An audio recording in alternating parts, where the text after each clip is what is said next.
Saviez-vous que la FIA a publié deux documents officiels à seulement 12 minutes d'intervalle, avec des décisions complètement opposées concernant le même incident sur piste entre Hamilton et Verstappen? Comment est-il possible qu'une sanction aussi décisive soit contredite par les propres preuves de la FIA? Aujourd'hui, nous révélons l'un des plus grands scandales récents dans l'histoire de la Formule 1 et ce que cela pourrait signifier pour l'avenir de ce sport. Tout a commencé lors d'un week-end qui, au premier abord, semblait être juste un autre sur le calendrier. Le Grand Prix du Mexique 2025 était marqué par l'attente naturelle d'une saison qui a débuté à un rythme frénétique, avec plusieurs équipes en lice réelle pour le championnat. Mais personne n'imaginait que, au-delà du sport, ce dimanche allait allumer l'une des plus grandes controverses institutionnelles dans l'histoire récente de la Formule 1. La manœuvre entre Lewis Hamilton et Max Verstappen s'est produite au tour 18, lors d'un moment de haute pression tactique où les deux pilotes poussaient à la limite après une neutralisation causée par un accident mineur dans le secteur 3. Hamilton, parti sur des pneus plus frais après un arrêt précoce, cherchait à dépasser par l'extérieur au virage 4, l'une des zones les plus traîtres de l'autodromo Hermanos Rodriguez. Au freinage, Hamilton a bloqué le pneu avant droit, sa voiture s'est déstabilisée et a fini par sortir vers la zone d'échappatoire, dépassant ainsi Verstappen. Il n'a pas rendu la position et c'est là que tout a commencé. Quelques minutes plus tard, la FIA a publié le document 36. Il affirmait catégoriquement que Hamilton avait quitté la piste et gagné un avantage durable et il a écopé d'une pénalité standard de 10 secondes. À ce moment-là, tant les équipes que les commentateurs ont supposé qu'il s'agissait d'une décision claire, technique, incontestable. Cependant, exactement 12 minutes plus tard, le document 37 a été publié et tout l'univers de la Formule 1 semblait s'arrêter net. Dans ce deuxième document, la FIA elle-même reconnaissait que Hamilton n'avait aucune possibilité réelle de respecter le protocole de réintégration parce qu'il roulait trop vite en raison du blocage des freins et qu'il était physiquement impossible de suivre la route d'échappatoire indiquée. En d'autres termes, la pénalité était basée sur une infraction que la FIA elle-même admettait plus tard comme impossible à éviter. Ce n'est pas une subtilité bureaucratique. Cette contradiction institutionnelle a ébranlé la crédibilité du système réglementaire. Deux rapports officiels signés par la même entité, parlant de la même action à quelques minutes d'intervalle et aboutissant à des conclusions complètement opposées. Jamais dans l'histoire moderne de la F1, il n'y a eu une telle déconnexion flagrante au sein de l'organe dirigeant les règles.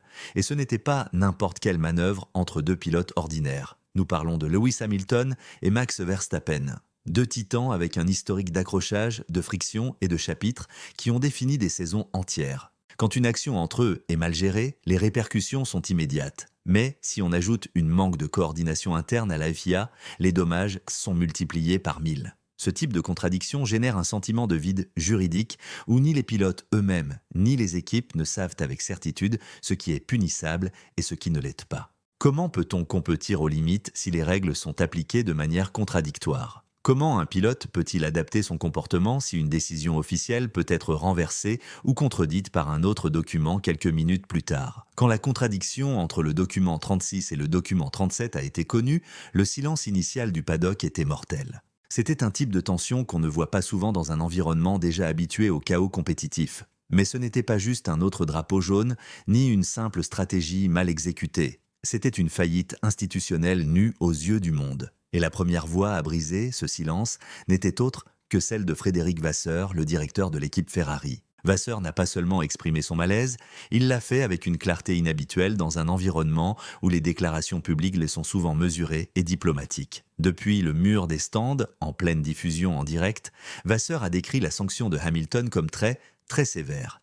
Mais ce n'était que la partie émergée de l'iceberg. Sa vraie fureur était dirigée contre le processus de décision des commissaires lui-même, qu'il a décrit comme pas très bien géré. Et cette phrase n'était pas fortuite. C'était une accusation directe contre la FIA, faisant allusion au fait que le manque de cohérence avait endommagé de manière tangible non seulement la course de son pilote, mais celle de toute l'équipe. Ce qui a vraiment allumé la colère de Ferrari n'était pas seulement la sanction en elle-même, mais son impact stratégique. Vasseur a argué que ces 10 secondes pénalisaient au-delà du papier. Hamilton s'est retrouvé coincé derrière un train de voiture sur un circuit où les dépassements sont virtuellement impossibles en dehors de la ligne droite principale. Avec cela, la possibilité de lutter pour le podium a disparu en un clin d'œil. Et pour une équipe comme Ferrari, qui a travaillé pendant des années pour effacer sa réputation d'erreur tactique et reconstruire sa crédibilité, perdre des positions à cause d'une décision contradictoire était dévastateur. Mais Vasseur ne s'est pas arrêté là. Il a porté la discussion à un niveau comparatif.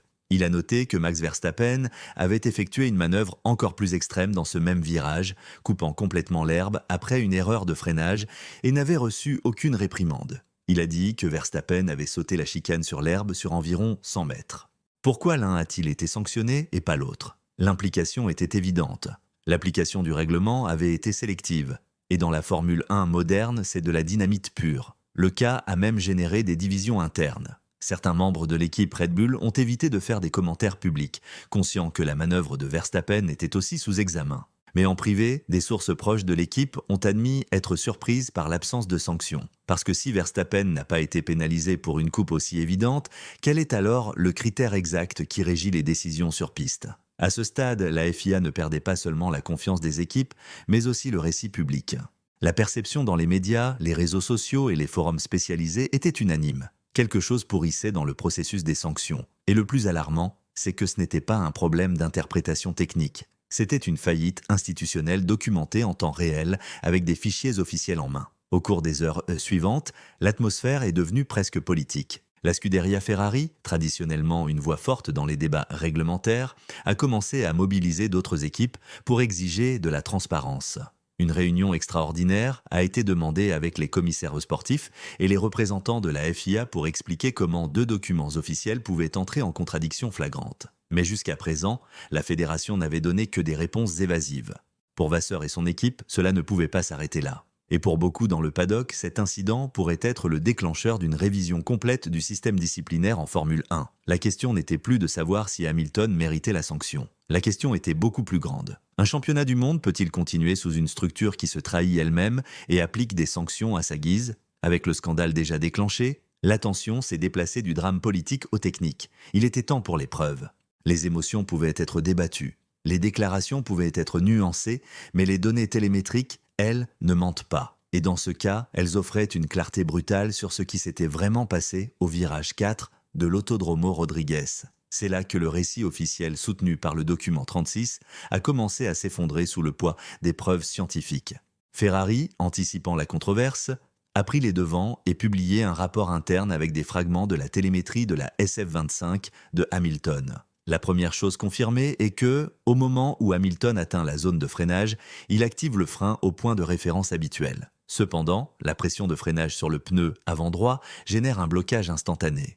Une perte complète de traction qui fait que le pneu arrête de tourner. Ce type de blocage génère une charge déséquilibrée sur l'essieu avant et force le pilote à corriger instinctivement pour éviter de perdre complètement la voiture. Le résultat a été immédiat. La voiture est devenue sous-vireuse, c'est-à-dire que l'essieu avant a perdu sa capacité à tourner tandis que l'essieu arrière répondait encore. Hamilton a fait ce qu'il fallait, il a tourné vers l'échappatoire, essayant de contrôler une voiture à la limite de ses capacités physiques. Et voici le plus important. Les capteurs de la voiture indiquaient une vitesse d'entrée en courbe qui dépassait d'au moins 14 km/h la vitesse moyenne enregistrée dans les tours précédents dans ce même virage. Cela confirme qu'à ce moment-là, Hamilton n'avait aucun moyen de suivre la ligne standard sans subir une collision directe. Mais il y a plus.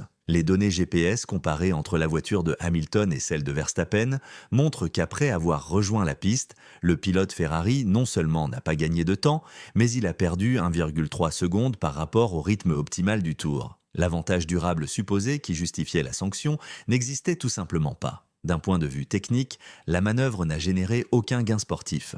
Au contraire, elle l'a mis dans une situation désavantageuse, coincé dans l'air sale et incapable d'activer le DRS pour plusieurs secteurs suivants. La FIA, dans le document 37, a reconnu exactement cela. Le texte dit « Le pilote avait une raison justifiable pour ne pas respecter les instructions du directeur de course ». En langage juridique, cette phrase n'est pas une nuance. C'est une absolution implicite. Elle reconnaît que Hamilton n'a pas agi avec l'intention de couper la piste, mais y a été forcé par les conditions physiques du véhicule et de la piste, c'est-à-dire que c'était un acte réflexe de préservation, pas une stratégie illégale. En parallèle, les caméras embarquées confirment l'histoire racontée par les données. Du point de vue du casque, on voit comment Hamilton lutte pour arrêter la voiture, comment il tourne violemment le volant tandis que sa voiture continue tout droit, glissant sur une surface pleine de poussière, de caoutchouc lâche et avec très peu d'adhérence. Les radios ont aussi contribué une pièce clé. Immédiatement après la manœuvre, Hamilton a exclamé « L'adhérence là-bas est si faible, l'adhérence là-bas est si faible ». Cette déclaration n'est pas une excuse.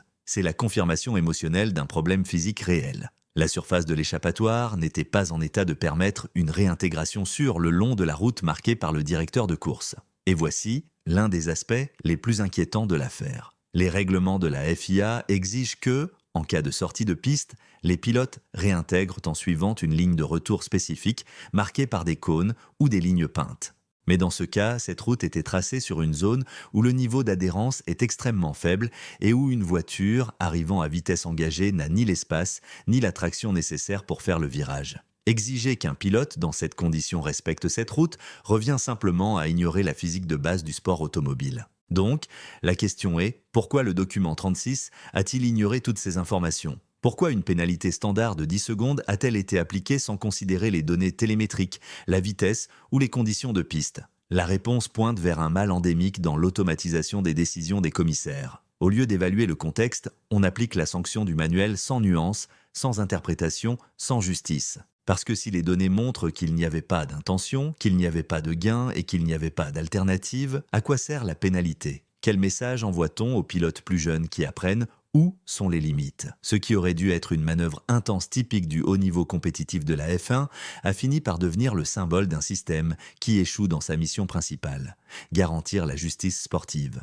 La contradiction entre les documents 36 et 37 n'est pas une erreur isolée. C'est le symptôme le plus visible d'une maladie qui couve depuis longtemps en Formule 1, la déconnexion entre les règlements sportifs et la réalité sur piste. Ce qui, en théorie, aurait dû être un outil pour garantir la justice et l'équité est devenu une machinerie qui agit parfois avec plus de rigidité que de jugement. La pénalité imposée à Lewis Hamilton pour un acte que la FIA elle-même a décrit comme involontaire n'est pas seulement une décision controversée. C'est une confession institutionnelle d'incohérence. Quand l'organe réglementaire lui-même se contredit publiquement, sans offrir d'explications claires ni de corrections officielles, la crédibilité de tout le système est en crise. Et nous ne parlons pas seulement de crédibilité auprès du public. Nous parlons de la relation fondamentale entre les équipes, les pilotes et ceux qui appliquent les règles, parce que dans un championnat du monde où les différences se mesurent en millièmes de seconde, où une seule pénalité peut définir un titre, il n'y a pas de place pour des décisions ambiguës ni pour des doubles interprétations. Soit la justice sportive est appliquée avec cohérence et contexte, soit le championnat perd sa légitimité. Dites-moi dans les commentaires ce que vous en pensez.